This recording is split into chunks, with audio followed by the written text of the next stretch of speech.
আজকে আমাদের দ্বিতীয় দিন মাল ডেলিভারি দেবো আমরা।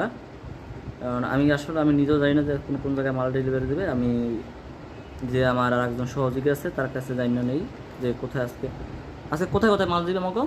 আমাদের যাবে এই যে উপরে যেটা আছে এটা যাবে আমাদের পীরগঞ্জ। হ্যাঁ। এটা যাবে আমাদের ঠাকুরগাঁও পলিটেকনিকের ওখানে। হুম।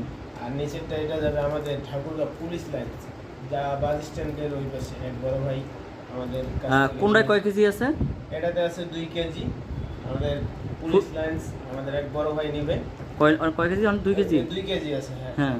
আর এখানটা আছে 1.5 কেজি। আমাদের আরেক বড় ভাই বালিডাঙ্গিতে নিয়ে যাবে। আর এটা যাবে পীরগঞ্জ থেকে ভাইয়া এক বড় ভাই আমাদের অনেক আছে কোটো। এখানটা আছে 1 কেজি, 2 বোতলে 1 কেজি। টোটাল আছে কত ডেলিভারি? টোটাল হচ্ছে আমাদের 4.5 কেজি আজকে ডেলিভারি। আলহামদুলিল্লাহ আমাদের ব্যবসা কিন্তু নিউ, আমরা অত পুরনো না, কিন্তু আলহামদুলিল্লাহ দৈনিক আমাদের যে নতুন হারে আমাদের প্রচুর ভালো চাহিদা আছে। আর আমরা তুলনামূলক যে খুব কম মূল্যেই আমরা বিক্রি করি। সবাই দোয়া করবেন। আমরা তো যেহেতু মধু একটা সৎ ব্যবসা, যাতে আমরা সুন্দরভাবে যে মানুষের কাছে ভালো মধু অরিজিনাল